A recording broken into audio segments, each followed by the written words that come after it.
a South Carolina education panel, which is responsible for setting the curriculum, unanimously recommended a new teaching standard that forces biology professors to question evolution. So the proposal now goes on to the full State Education Oversight Committee. Hopefully they will slap it down, and then it goes to the full State Board of Education next month. And the sad thing is, who knows what will happen? It's South Carolina. They very well might say, no, we like that policy right there, man. That works out good. You got to have them question evolution, man. Got to question it.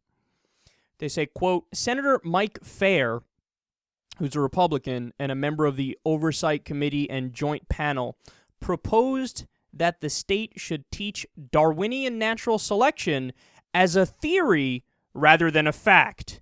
His initial proposal would have required teachers to teach the controversy about evolution and forced students to construct arguments both in support and against. There is, without question, a war on science in this country. Because understand how silly that is. This goes right back to the idea of false equivalence, which we talk about in the media all the time.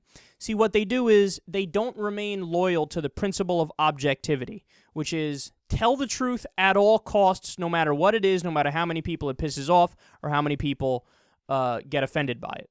Instead of doing that, what they do in the media is, especially places like CNN and the nightly news, they say, oh, here's what the Democrats say, here's what the Republicans say, now let's move on to the next segment. I gave you both sides, it was 50-50, and we're done here. Instead of giving the truth. Well, this is false equivalence in the science classroom. They take something that is science and actually from scientists and actually true, and then they take the dressed up religious ideas, right, the idea of creation, and they say, well, you should teach both in the class to be fair. You got to give both sides. Well, yes, but some things don't have two sides.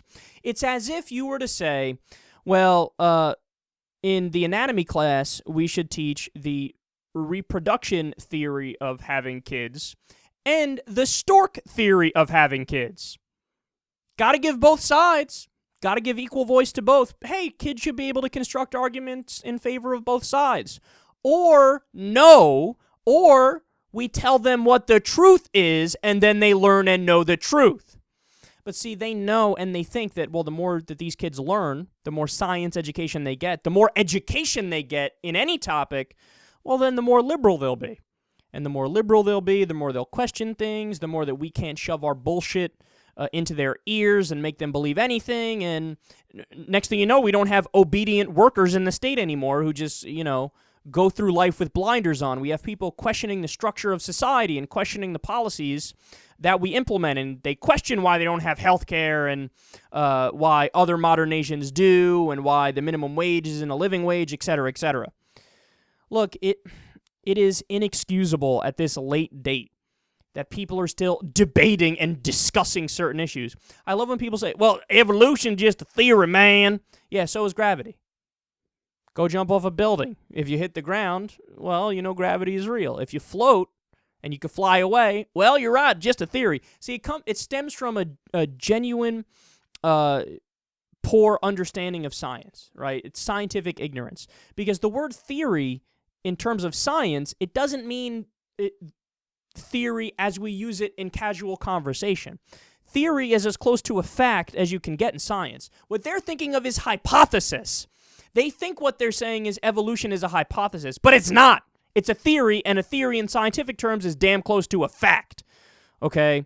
So, look, it's inexcusable, it's pathetic, and I have no problem with people. You can believe in creation, and you can believe in intelligent design, and you can believe in religion, but here's the bottom line.